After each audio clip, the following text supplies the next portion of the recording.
I really don't know what is wrong with the camera. Sometimes when it's too long, suddenly it will become dark. The screen will turn into dark. It's because it's on a saving mode. And then you just have to press at the back. Bam. Which? At the back here, at the screen back? Just press. Okay. Kasi, nga pala. Kasi, minsan nakakalimutan ko pala. Nakakalimutan ko. Meron pala kaming screen. Yung camera kasi guys, ganito siya. So, both sides are with the screens. So, yung pinaka-frontal camera niya is, may mga buttons doon. So, doon ako mag-check. Pero, ang iisip ko kasi parang, feeling ko kasi gumagamit pa ako ng cellphone. Lang paalala tong isa sa akin. Meron palang frontal camera dito na pwedeng, yan, alam ko na. So I have to really do that like the whole time, every time. Nagbablock yung screen. So si Papa, wala pala siyang pasok today. Pero tomorrow, he has to go to work na, back to work. Bukas na lang. Trabaho. It's almost weekend. Si Zeke nasa school. Mamaya pa namin pipick upin. Mga around 4. Saktong 4 ang out nila. Pero meron pa naman kaming time. Meron kasi kaming in-order kahapon. Kahapon lang dumating. In-order kami na parang siya ba? Drawers. Balak sana namin siyang i-assemble today. But let's see kung hanggang anong oras tayo matatapos niyan. Pero kumain muna kami, guys.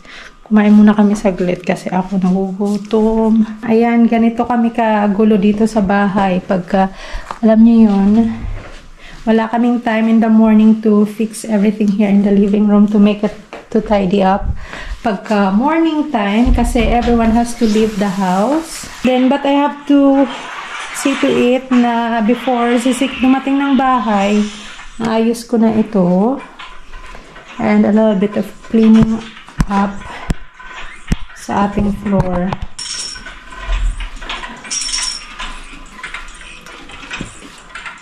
Diba? I really like it, Papa. Is the heater on, Papa?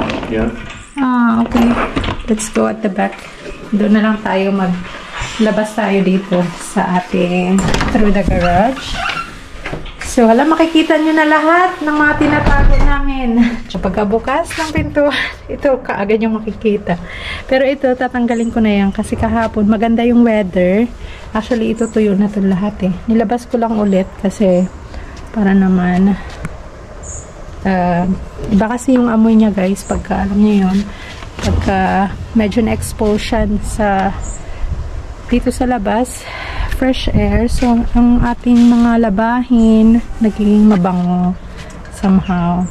Winter, hindi naman winter, mag-fall season na dito, fall season na dito, so malamig na siya guys. Sabi nitong isa, ayusin daw niya ito, araruhin daw niya ito gamit yan. Pero hindi niya nagawa kahapon kasi tinamad na, wala. Parang, but yeah, it's okay. Kasi pag summer guys, pag summer naman, kailangan talaga yan i-maintain. Kasi ang bilis nilang tumubo, alam niyo yun? So, ayan. So, kita nyo na kaagad guys yung lahat ng nasa garden namin. So, ayan. Hala, kalimutan ko yung kahapon. Hala. Ito, laka. Sinampay ko to kahapon dito. Kasi, kay Zeke to lahat. Alam niyo yung guys, bakit ko to sinampay kahapon? Kasi, basa lahat. Kasi si Zeke, accidentally naka-pipi. Pipi kahapon doon sa activities niya. So, ayan. Pasok na natin ito kasi. So, ngayon guys, balak namin mag-assemble ng mag-assemble kami ng drawers. So, ayan. So, akyat na po kami kasi pagpasensyahan nyo na yung aming kwarto kasi messy. Pero itong kwarto na ipapakita namin sa inyo is hindi namin siya ginagamit. Isang kwarto lang ang ginagamit namin. Ayan.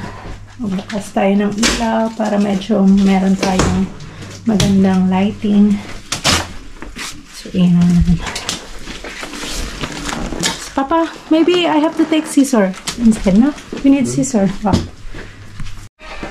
Ayan, scissor na mas malaki. Ito na lang.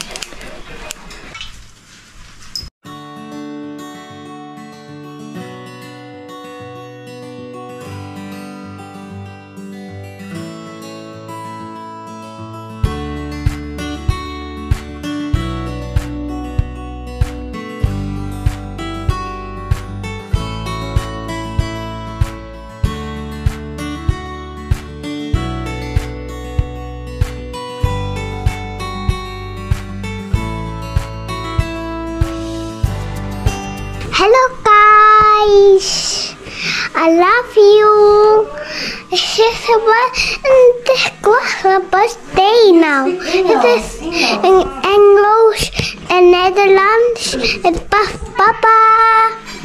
Hello. Hello guys. It's birthday. Are you making a video? Yeah, for you. Love music. Yeah. What are you making a video for? For you. For YouTube? Yeah, for YouTube. Ja, en de camera. Kijk. Het kan niet zien ook. Je kan niet zien. Ja. En kijk.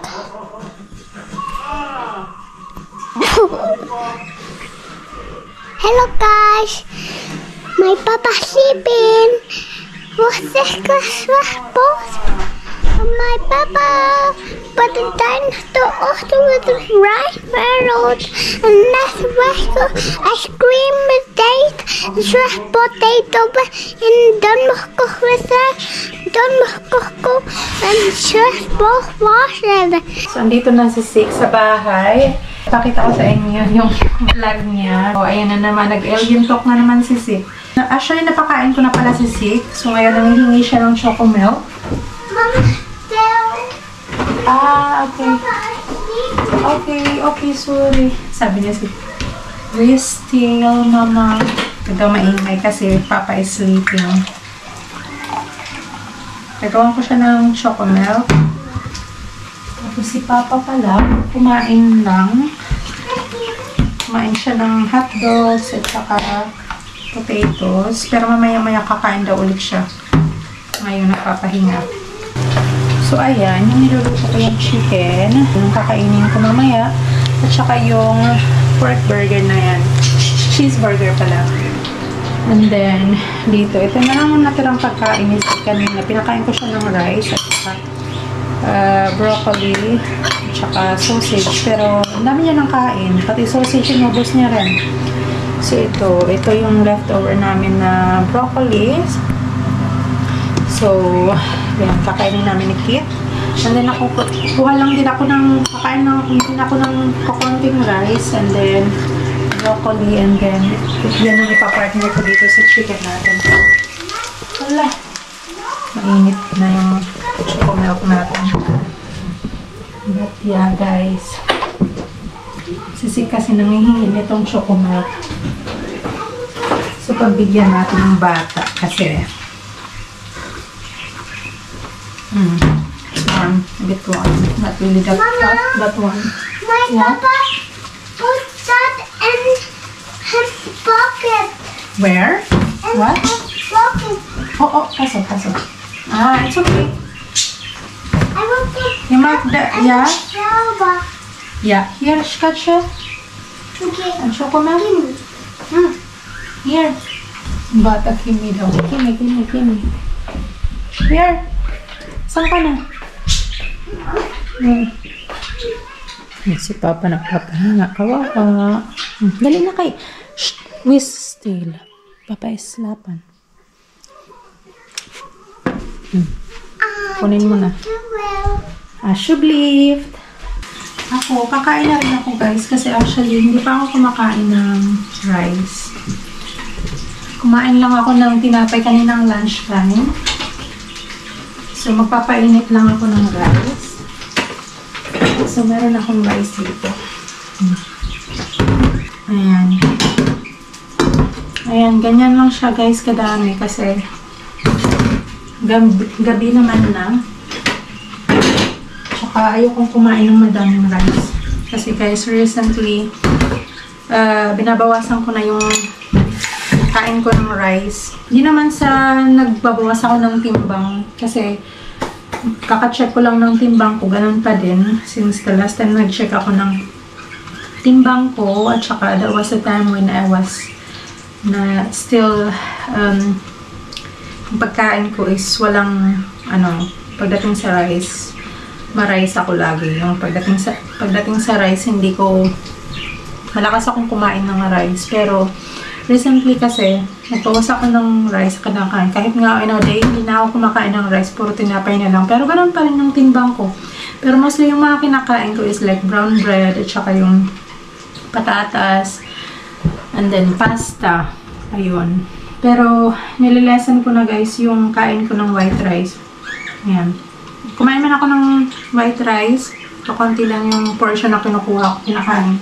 Tsaka more on vegetables tayo kasi kailangan niya ng katawan natin. Tsaka syempre yung meat. Hindi ko pa pala na ipapakita sa inyo kanina. Diba nag-assemble kami ng drawers? So mamaya ipapakita ko sa inyo guys. It really looks good. For the price, it really looks good. Binili namin siya ng 60 plus euros. So, but it really looks good. And sturdy. Sabi sa akin, huwag daw maingay kasi tutulog daw si Papa. Yeah? Yeah? I'll be quiet, okay? Because Papa is actually sleeping. Indeed. Ayaw ni Zik mag-ingay ako. Wait still, Mommy. Okay. Okay, sorry. So, ayan guys. So, guys, ito yung pagkain natin, rice at saka broccoli and then manok na prenito. So ayan yung dinner natin. Yung dalawa andun sa sofa. Nanonood ng TV yung isa, si Zika at saka si Papa tulog. So wag tayo masyadong maingay. So tara, kain tayo guys.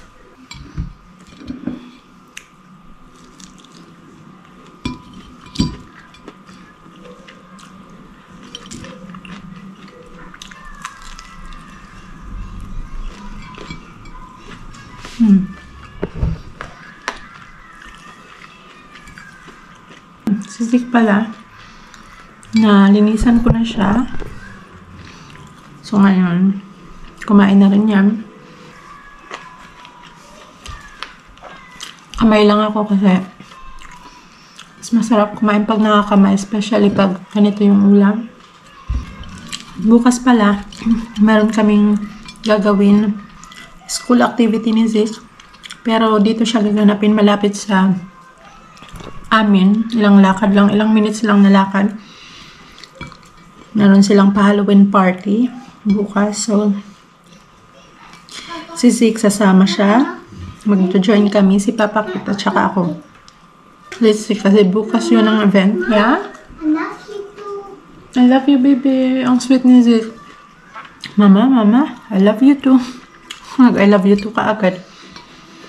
Kanina pa yan sabi sa akin. Mama, shh. Wait still. Quiet. Mom, don't do it. Okay. I'm watching TV. Ayaw naman niya magsalita ako kasi nanonood daw siya ng TV. It's good din na papahinga si Papa. It's good. Kasi bukas, balik trabaho na naman siya. And then, next off day niya is, I think Tuesday and Wednesday. The chicken is really good. Binili ko to sa Aldi. Prepared na siya. Meron siyang breading. So, prito na lang siya guys sa butter. Tsaka ang bilis. Bilis niya maluto. Masarap pa. Masarap yung marinate nila. So guys, ito pala yung chest of drawers na inassemble namin ni Kit. So actually maganda siya. For the price, it really looks good. Nabili namin to sa Amazon pala guys. Meron ditong 6 na drawers lahat. Maganda siya. And it really looks good and it's actually sturdy. Matibay siya. And I'm even planning to have another one, buy an extra one para sa kwarto ni Zeke.